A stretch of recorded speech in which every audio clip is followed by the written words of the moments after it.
Harry IV, la véritable démonstration sur la manière dont les pyramides ont été construites. Enfin, une enquête rigoureuse explique comment les anciens Égyptiens ont bâti les pyramides. Une découverte extraordinaire révèle qu'elles n'étaient pas construites avec 200 000 ouvriers ou des extraterrestres.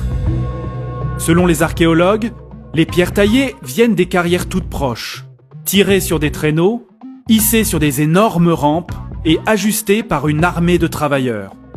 Hisser du sol un bloc de 30 tonnes requiert la force d'au moins 1200 hommes. Ils auraient construit une rampe, droite ou circulaire, de plus d'1 kilomètre de long, qui demande plus de matériaux que la pyramide elle-même. Et ils finissaient dans une sorte d'embouteillage jusqu'à ce que chaque bloc soit en position. Or, des récentes études scientifiques ont découvert la présence d'éléments artificiels dans les pierres des pyramides. Ils trouvèrent les traces d'une réaction chimique, plus précisément une géosynthèse, c'est-à-dire la fabrication de minéraux par la chimie. Ainsi, les Égyptiens ont construit les pyramides en utilisant une pierre artificielle, parfaitement identique à une pierre naturelle. Les blocs de calcaire ont été moulés sur place. Un chercheur français, le professeur Joseph Davidovits, chimiste, expert en géopolymères et en ciment ancien, a résolu l'énigme. Il a découvert la vérité en trouvant des bulles d'air et des fibres piégées dans un calcaire de la Grande Pyramide. Il a découvert des coquillages fossiles en désordre, mélangés, au lieu d'être normalement en couche sédimentaire horizontale. Il a confirmé l'existence d'une technique oubliée grâce à la stèle d'Irtisen, qui se trouve au musée du Louvre. Et aussi, à l'aide des vaisselles de pierres énigmatiques découvertes dans le labyrinthe sous la pyramide de Saqqara. Le mystère est finalement élucidé lorsqu'il découvre des hiéroglyphes sur une ancienne stèle de l'île de Séhel, près d'Assouan, au milieu du Nil.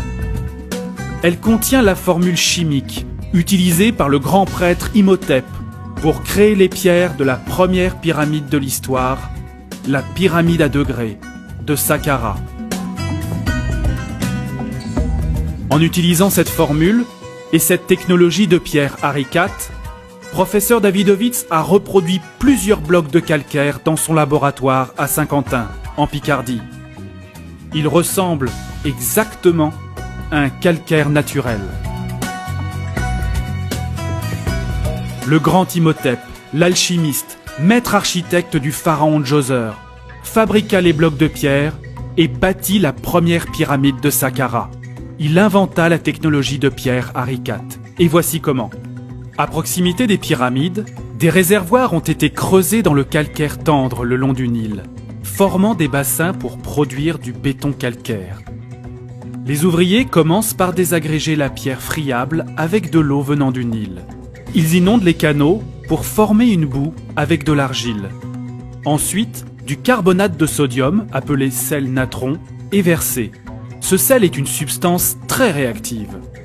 Il est mélangé à de la cendre, riche en oxyde de calcium venant de palmiers brûlés. Quand elle est ajoutée à l'eau, la mixture forme de la soude caustique qui va provoquer une puissante réaction chimique. Puis les ouvriers ajoutent plus de gravats de calcaire et un autre sel, le chlorure de magnésium, appelé carnalite, pour baisser le pH. Après évaporation de l'eau, le béton est prêt. La pâte de calcaire est ramassée dans des paniers pour être transportée vers les pyramides. Les fouilles archéologiques ont montré que seulement 2500 personnes ont travaillé sur le chantier. En fait, la théorie de la pierre réagglomérée n'a pas besoin de plus d'ouvriers. Avec l'aide de rampes en bois et des assises déjà en place, des hommes portent un panier et versent le contenu dans les moules. Puis, le béton de calcaire est compacté et mis à durcir. Des moules en bois ont été préparés. Ces moules sont enduits de graisse pour aider au démoulage du bloc une fois durci. Le mélange est damé dans un moule, comme on tasse la terre avec la technique du pisé, donnant un calcaire réaggloméré, dur et dense. Les ouvriers se tenaient dans le moule pilonnant la matière humide avec un pilon en bois, tassant le tout contre le bloc voisin déjà en place, produisant ainsi un joint très fin. C'est ainsi que les successeurs d'Imhotep ont bâti les millions de blocs de la pyramide de Khéops, l'une des 7 merveilles du monde antique.